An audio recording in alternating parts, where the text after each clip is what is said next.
बात आगे बढ़ जब से नैना बात आगे बढ़ रोज अखियाँ रहेला इंतजार में दिल भाए दीवाना तोरा प्यार में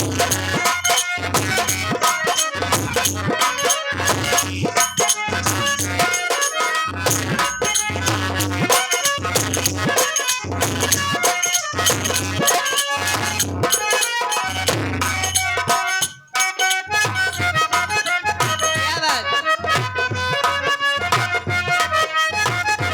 अरे शुक्रिया हम भगवान के तोह के बनौले बाटे कवन पाकिस्तान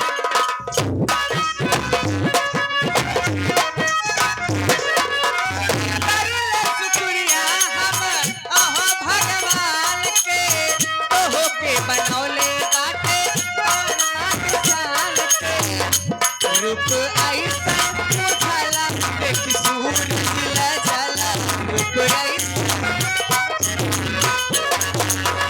ओ जैसे चांदा उगल दरिया में दिल बारे दीवाना तोरा प्यार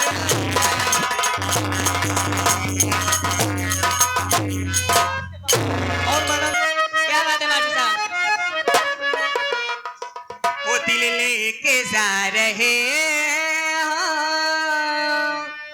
कैसे जिएंगे हम दिल लेके जा रहे हैं क्या बात है उस्ताद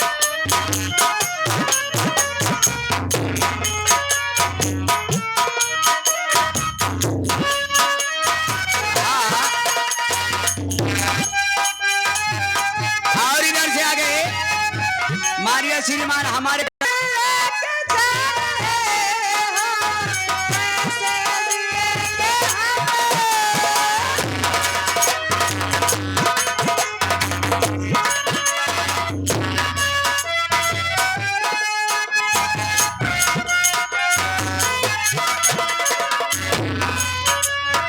जब याद तेरी आएगी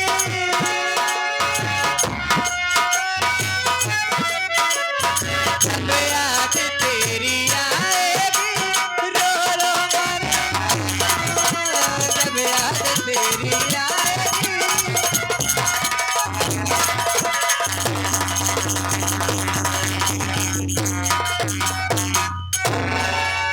तो आप लोग ही होगा संगीत का नाम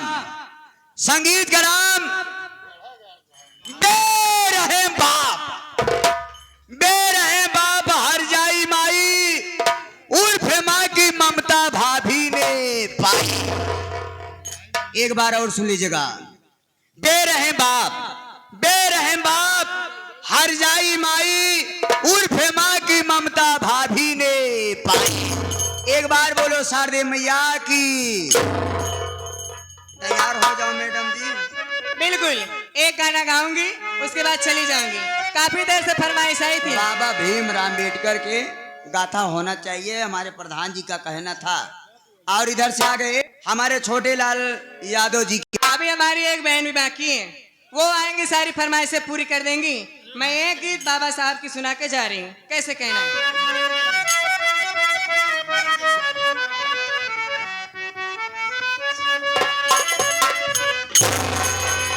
ओई हो नीर बारिशे, ओ आई हो नीर बारिशे, कि दिल ना धीर धरे बाबा के कहत कथनवा नया नवा से नीर बारिशे।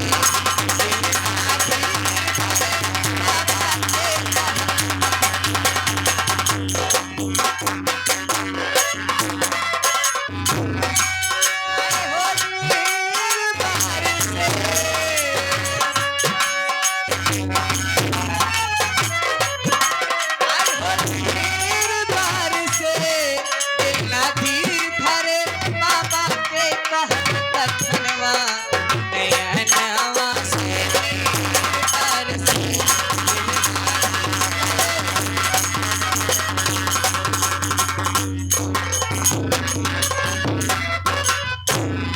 मैडम जी इधर से